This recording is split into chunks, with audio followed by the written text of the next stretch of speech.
Marie Curie, a woman who faced adversities in her field by following a career path that no other woman followed.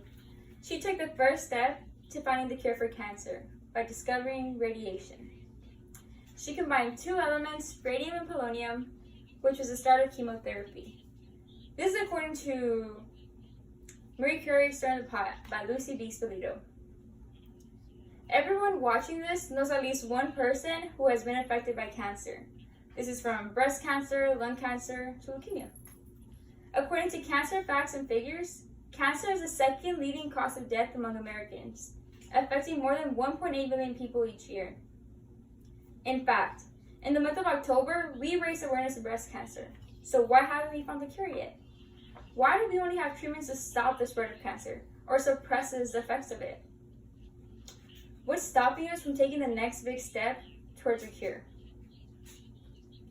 Cancer is a topic that circulates all around us, whether it's on social media when people are asking to donate money to pay for chemotherapy, or your favorite show, Breaking Bad, for example, or a movie you enjoyed watching, like The Fault in Our Stars. It doesn't matter where we go or what we're doing, we're always going to hear about somebody being affected by cancer. This led me to thinking, why haven't we found the cure? Where do we stop, and why do we stop on the advancement? In order to understand how far we've come to finding the cure for cancer, we need to be able to discuss when and how cancer research started, how far we've come to finding the cure, and what's stopping us from making the cure. But first, we need to know when and how cancer research started. Cancer research began with Giovanni Morgagni. American Cancer Society states that he did autopsies to relate the patient's illness to pathological findings after death. This laid the foundation for scientific oncology, the study of cancer.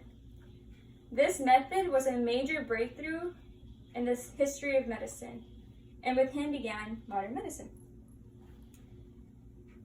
In an article by Max Roser and Hannah Ritchie, in 2017, 9.6 million people were estimated to have died from the various forms of cancer. Now that we have discussed how cancer research began, we will now go over how far we've come to finding a cure. This all started with Marie Curie. She took the first step to finding the elements we have now that we use in chemotherapy, which is radium and polonium, also known as radiation. The next person to have made a breakthrough was Paul Ehrlich. He was also known as the father of chemotherapy, and he was actually the one to coin the term chemotherapy. Finally, the last person to make a major breakthrough to finding a cure was Dr. Jane Cook Wright. In an article by Ellen Elliott, the Wrights were the first group of people to report the use of nitrogen mustard agents as a treatment for cancer, which resulted in the remission of patients with sarcoma, Hodgkin's disease, leukemia, as well as lymphoma. Dr. Wright referred to chemotherapy as the Cinderella of cancer research for its incredible potential in curing multiple types of lethal cancers. These people were the pioneers of chemotherapy, best known for treating cancer. But why don't we have the cure yet?